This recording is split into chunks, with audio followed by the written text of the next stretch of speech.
Alrighty, this is going to show a little overview of interaction between props, interactable props. So if I go near a container, I get a little pop-up which allows me to hit E to open, which is like that, and then F is to carry. So enables physics, so I could kick it around, but essentially you could see on the right side execution pins that happens if I interact with it. And just to zoom in a little bit more, this is quite a bit. I'm still kind of experimenting with what exactly I want to do with it. Oh my god. Whee! So again, what you just saw there looks like when I drop an item, I enable physics so you could kick it around. As I'm picking it up, I disable physics so it won't spaz out, but as you saw a moment ago, when I disable it, I was standing on top of it and it started flaking out, but it's the joys of game dev, right? So here's a tick event which is being gated by this branch node. So let me see. I have it set up so if I hold the item, this will unlock and it'll update that prop's location to the character, like so. And if I hit F again, it disables following my character. And then there's a bunch of other like gates and switches in here. If I drop the prop, this is where I set physics. Yes, this is where I set physics. As I drop it, I enable physics, I start simulation, I set in some linear and angular dampening, and then I tie that to this function here, which shoots you over here. And I'm doing a simple check on the mesh, the prop's current location.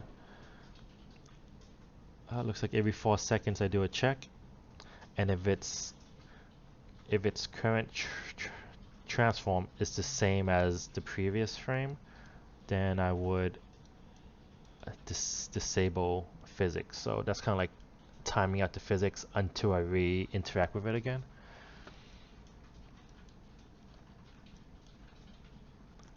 Physics throw. So this is while I'm holding it.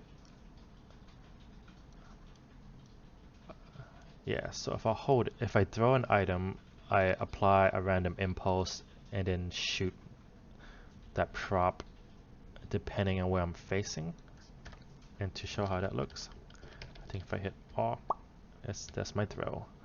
So pick up an item, then I could throw it.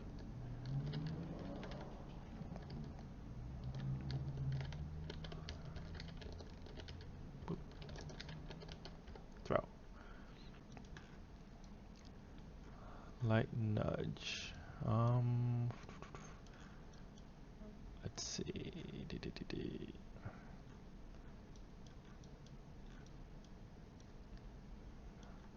Opening close container. So depending on the prop you pick up, you could open and close it, and that just plays a timeline, and that timeline just animates the lid opening and closing. There's a few checks here, so if the lid is playing, I'm unable to interact with it until the animation finishes. So here's the timeline. If I double click it, here's the animation curve of the lid opening and closing. When that is finished, then I will set my boolean, is it open or is it closed? If the lid is open and if I interact, it'll close, and then the opposite is true. If it's closed, I could open it. So tying that to timeline. So at the end, at the end of a timeline, set these booleans and continue.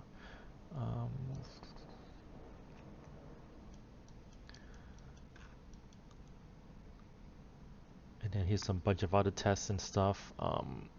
Since I have a bunch of props to differentiate, or maybe different loot tiered colors and such, I could set a random color, which I should tie to like a color table eventually. But when the game begins, between these color ranges, set my material to a value between these ranges. A bunch of debug stuff.